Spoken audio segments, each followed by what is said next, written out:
Viral sebuah video tali rakit penyeberangan Sungai Musi di 4 Lawang putus, nampak penumpang dan mobil hanyut.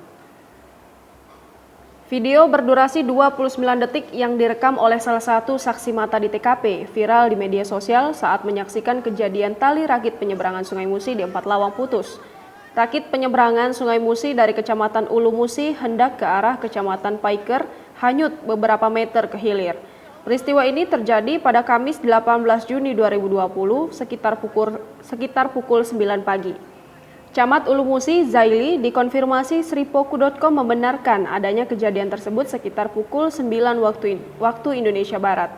Tidak ada korban jiwa dalam kejadian ini, namun penumpang yang berada di rakit sempat syok karena takut rakit yang mereka tumpangi tenggelam ke Sungai Musi.